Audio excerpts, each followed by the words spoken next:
Peggy 16.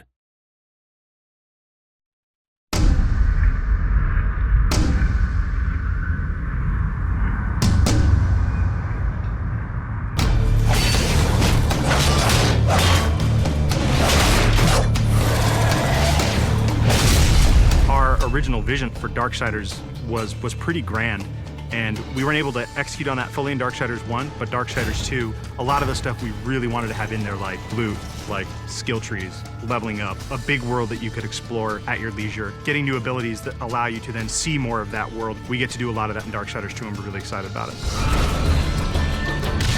When we were coming up with the loot for the game, we had a lot of fun. We knew the weapon types and the armor and stuff that Death would wear, but obviously we want to have a lot of variety and allow people to really make their guy look different from their friends. Let me tell you about loot. It's the best new feature we're adding to Darksiders 2. You get to pick whatever gear you want to use.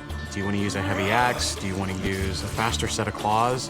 Do you prefer extra fire damage? Do you want added strength? Do you want added stamina? There's got to be thousands of pieces of loot. I mean, not only is there a bunch of visual combinations, there's a bunch of statistical combinations. Of course, you're going to find just common stuff, and then you're going to start to find some that have magical properties. You're going to get some that really are loaded up with stats, and eventually, our top tier loot is called possessed weapons, and those are going to be a lot of fun because they stay with you, and you're actually able to take items that you found, and you can feed those items into the possessed weapon to increase their power. Essentially, the possessed weapons level up with you based on how often you feed them with the loot that you don't want anymore. And I think it's that tier of loot that we're introducing that's going to be the most exciting.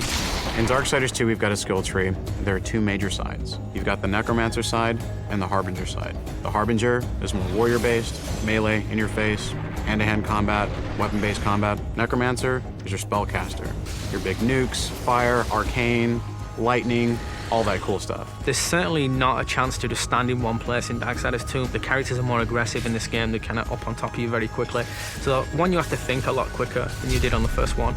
But because you've got so many different tools to handle that combat now, players can handle it in a lot of different ways. They can hold back and use a lot of the magic if they're not very good at the melee combat, but you can also get in and get through from a very up close and personal style of gameplay. So it's really down to the type of player who's playing the game.